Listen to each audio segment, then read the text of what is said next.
a grande goleada do Palmeiras, 4-1 diante do Juventude. E o Palmeiras é aquele tipo de predador. O Palmeiras, como predador que é, jamais iria desperdiçar a oportunidade de poder, como predador e como conquistador que é, de conquistar 3 pontos importantíssimos diante de uma equipe muito fraca que ontem quase carimbou a sua ida para a Série B do Campeonato Brasileiro. É só uma questão de matemática para que Sport e Juventude estejam naturalmente na Série B em 2026. A outra coisa interessante é entender o porquê desse Palmeiras ser tão predador, tão direto e reto naquilo que ele precisa fazer e não em relação a muito daquilo que nós gostaríamos que este Palmeiras fizesse. Ele tem um comando e dentro deste comando a ideia muito clara é: ninguém jamais na história do futebol brasileiro teve tanto poder quanto o Abel Ferreira tem no Palmeiras. E este poder é diretamente proporcional às suas conquistas. Em 5 anos, 10 títulos conquistados e para este ano de 2025, apesar de estar fora da Copa do Brasil, faz campanha brilhante no Campeonato Brasileiro e brilhante também na Copa Libertadores da América, onde naturalmente já está na final da Copa Libertadores, porque ninguém em sã consciência imagina que este Palmeiras não vá atropelar a LDU em 2 jogos. É isso, o meu caro Nicola? Sabe o que é o mais louco, Elia? Libertadores da América, 9 vitórias e 1 empate. Essa é a campanha do Palmeiras. Campeonato Brasileiro, 58 pontos, de longe. A melhor campanha da era Abel. O Palmeiras nunca havia chegado, depois da 26ª rodada, com uma pontuação tão grande. Uma das campanhas tinha 14 pontos a menos do que a atual. E esse Palmeiras, versão 2025, tem a 4ª melhor campanha da história do brasileiro por pontos corridos, só atrás do Flamengo, do Jorge Jesus, do Atlético Mineiro e do Cruzeiro, que foram campeões. Enfim, a temporada, a performance é muito boa. Só que de nada vai valer se no final da temporada não chegarem os títulos da Libertadores ou do Brasileiro ou de ambos. É porque o futebol exige esse tipo de comportamento. Investiu-se demais, 703 milhões em reforços, a folha salarial ultrapassou os 35 milhões de reais e o Palmeiras tem correspondido, mas a sequência agora é absolutamente decisiva. Red Bull Bragantino em casa, Flamengo fora, LDU fora, Cruzeiro em casa e a LDU em casa.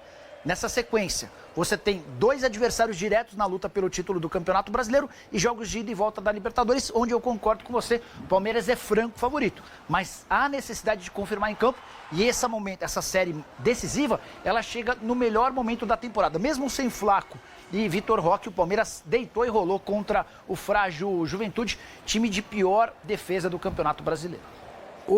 Ana, por que esse Palmeiras tem tanta virtude? Por que a gestora Ana Paula dá tanto poder ao Abel Ferreira? Um poder que o Filipão não teve, o Luiz Felipe Scolari não teve, no caso, o Vanderlei Luxemburgo não teve, nem o Oswaldo Brandão, que comandou a primeira academia, também não teve.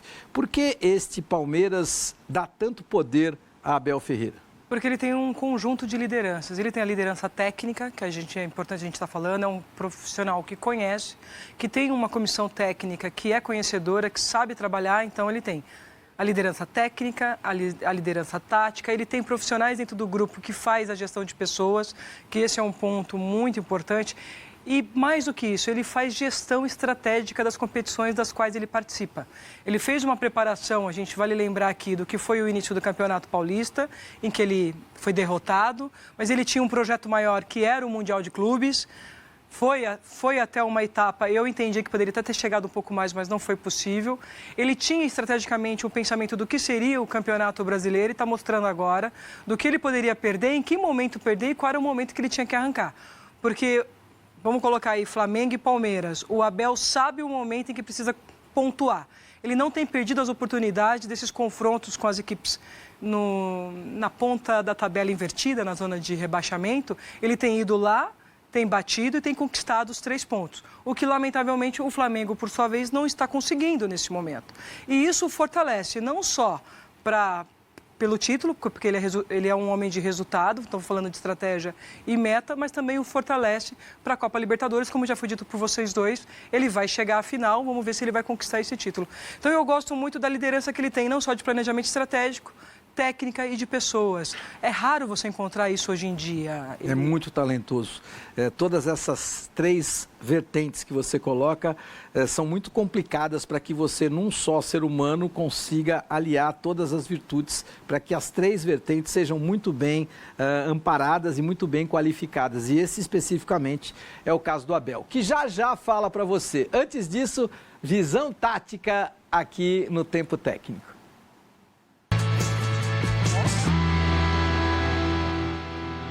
Olha, eu vou explicar para você, Nicola. Você está conseguindo levantar? Eu tô. Claro que o cara que opera a hérnia na última terça-feira, em tese, tem uma certa limitação. Mas eu sou herói da resistência, né? Então, jovem, vou te mostrar. não. Vou te mostrar. Olha só que coisa interessante.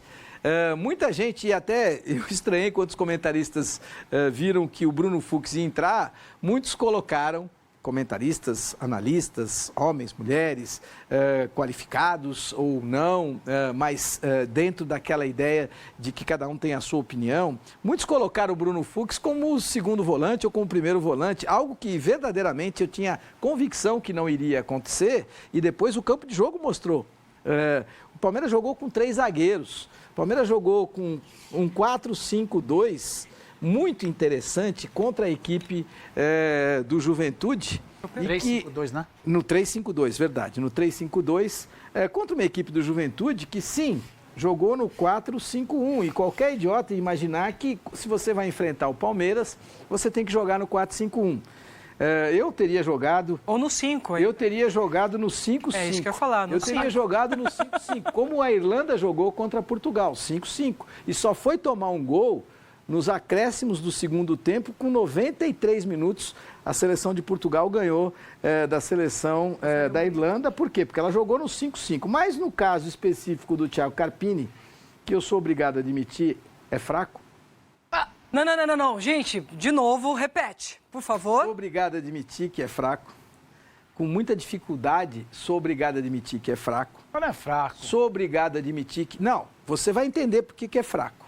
Olha só, olha que interessante. O Abel joga com 3 volantes. E qualquer idiota ia dizer, mas com 3 zagueiros. E qualquer idiota ia dizer, olha, mas o Abel vai jogar contra o Juventude no Allianz Parque com 40 mil torcedores, com 3 zagueiros.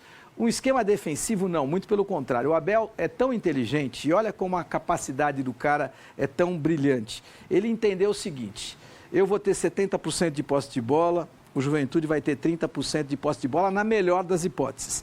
O que pode acontecer em 100 minutos de jogo?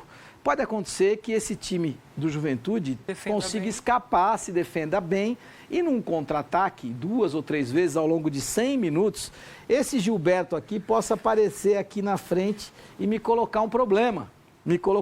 Se eu tiver jogando numa linha de 4, ou seja, se eu estiver jogando só com 2 zagueiros, eu posso ficar com 2 zagueiros contra ele. Isso pode me complicar, porque eu posso ficar exposto nesse contra-ataque. Agora, se eu estiver jogando com 3 zagueiros, nestas 2 únicas vezes, ou 3 no máximo, que o Juventude tiver oportunidade, o coitadinho do Gilberto não vai fazer nada contra 2 e 1 na sobra ainda, não vai fazer nada. E foi exatamente o que aconteceu, porque o Abel é brilhante, e porque o Carpini não teve capacidade de primeiro entender que o Jandrei, goleiro que foi ele que trouxe, foi o Jandrei, foi ele que trouxe, é fraco. E quando você joga para sofrer, você tem que ter um grande goleiro. E aí não é o caso do Jandrei, que é fraco, falhou 2 vezes na partida. E aí você tem que jogar no 5-5. E você não pode jogar com o Gilberto sozinho. Por quê? Porque o Gilberto sozinho não vai fazer absolutamente nada, não vai marcar a saída de bola, não vai ter essa bola, não vai conseguir chegar, e principalmente quando eu tenho 3 zagueiros para marcá-lo. Então, você tem que jogar no 5-5 e tem que ter 2 jogadores aqui muito rápidos. E o Gilberto não é esse jogador. O Talhari é esse jogador e ele poderia ter um outro do outro lado, garoto também com qualidade, para tentar dar essa 1 ou 2 estocadas únicas que talvez a equipe do Juventude tivesse chance. E ele não teve essa capacidade de fazer isso e por isso acabou sendo goleado. Goleiro fraco, escolha dele. Modelo fraco, escolha dele.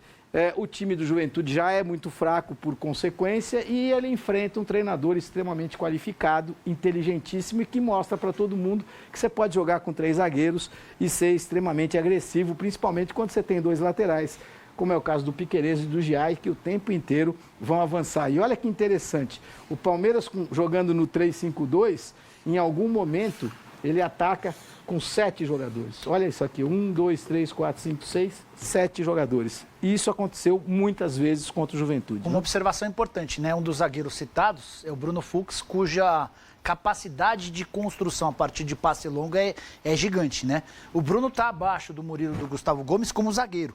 É por isso que hoje ele é a primeira opção do banco de reservas. Mas com a bola nos pés, ele é muito melhor do que os outros. Melhor que os dois.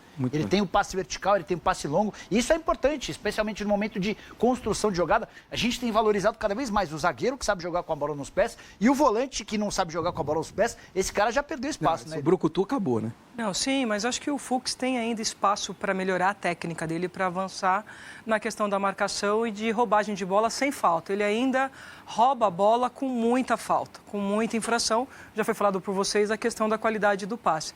Mas é um menino jovem que tem potencial para melhorar esse fundamento também e se tornar um grande zagueiro. E o Abel é tão inteligente que colocou exatamente ele de líbero. Como ele é o pior marcador, ele vai ficar na sobra. Sim, porque ele corre o risco de fazer muito pênalti.